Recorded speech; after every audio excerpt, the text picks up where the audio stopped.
welcome to Homestead Corner. I'm Jenny, and today we are going to whip up our own Italian seasoning dressing so we can chuck these packets, save money, and eat better.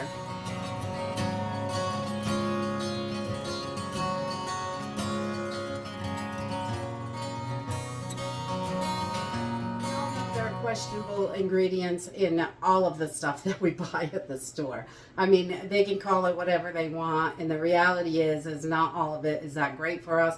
And we also need to be looking at our budgets constantly because this economy, things are so tight. So whenever I can make something for my family that's better ingredients and also save us money, I'm all about that.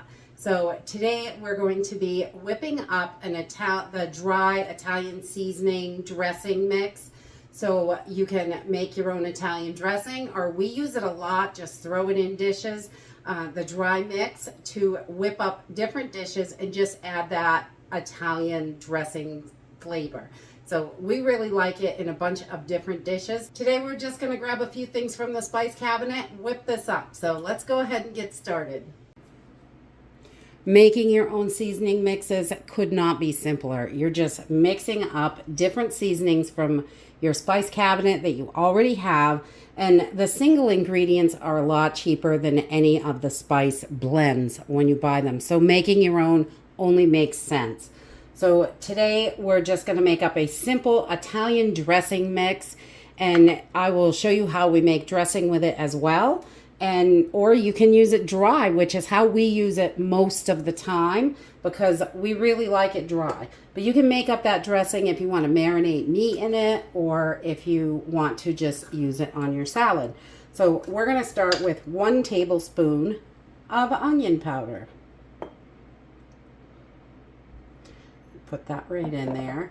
And then we're going to add 1 tablespoon of garlic powder. Because, you know, onions and garlic definitely go in everything. Does in my house anyway. Gotta have it. We're going to do a tablespoon of basil. Because we're going to get all those good flavors in there. And then we're going to do 1 tablespoon of sugar. You can omit the sugar, but the seasoning packets that you buy at the store definitely have it in there, that little bit of sweetness. So we're just going to do 1 tablespoon of sugar. Then we're going to do 1 tablespoon of salt. This is a pretty salty blend, but it's good. And I don't add salt when I use this in my cooking because I know there's plenty in there. And then we're going to put 2 tablespoons of oregano in here, because we love that oregano flavor, and that really gives it that kick, that Italian flavor. So 2 tablespoons of oregano.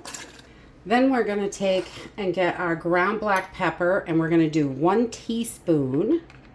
We're down to teaspoons now. So 1 teaspoon of the black pepper, 1 teaspoon of thyme. Oh, I can't wait till our thyme is dried. We're running out.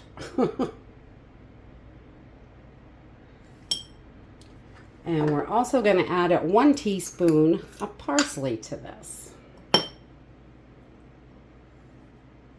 And then we're going to add 1/4 teaspoon of celery seed.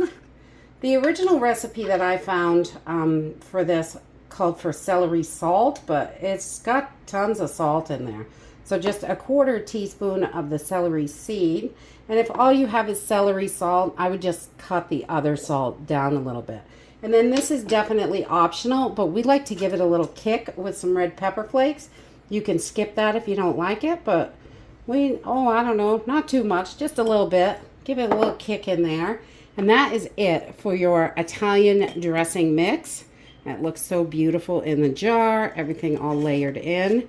And then we're just going to give this a good shake. You can put this in your little herb grinder or coffee mill or whatever. Run it through the blender if you want. But this is really good just the way it is. Everything's pretty well ground in here anyway, so it makes a nice mix. And then you just use 2 tablespoons and it equals the same amount as one of the packets. Let's make some dressing with this. So making your dressing is just as easy as putting the spice blend together. It really is simple. So we're just going to take 2 tablespoons of our mixture and put it right in whatever kind of jug you have. If you have a fancy dressing carafe, you can make it right in there, but I'm not that fancy. I just use a cup or a mason jar or whatever's handy, honestly. And then we're going to add 2 tablespoons of just fresh water and 2/3 of a cup of olive oil. And we're just going to put that right in there. And then we're also going to add a 1/4 cup of some red wine vinegar. But you can really use any vinegar you want for this. So if you prefer rice vinegar or apple cider vinegar, you can do it up whatever way you want. But we just need about a 1/4 cup of vinegar for this. And we're going to pour this right in there. And that is it. We're going to put a nice tight-fitting lid on here that won't leak. And shaky, shaky. We have got delicious Italian dressing ready to go. You can marinate your meats in this. You can put it in your crock pot with your dinners, make whole meals with it. We like to use the powder sometimes. We just sprinkle it on and mix the food around in it. We use it in a few different casseroles. It's great in soups as well. It really has a great flavor. And but your dressing is ready to go. I like to let this sit overnight if we're going to put it on a salad. I like to make it the day before. That way everything can really marry together and be yummy. And that's it. So simple and easy. And that's it, really. It is so simple and easy to put this together. You control the ingredients so you know exactly what's in it. You don't have to question it at all. And it's a snap to take your dry mix and make your dressing. Or if you want to throw it in cooking, you can use it just the way it is. And that's it for today. I hope you enjoyed this video, and I hope to see you next time. Bye!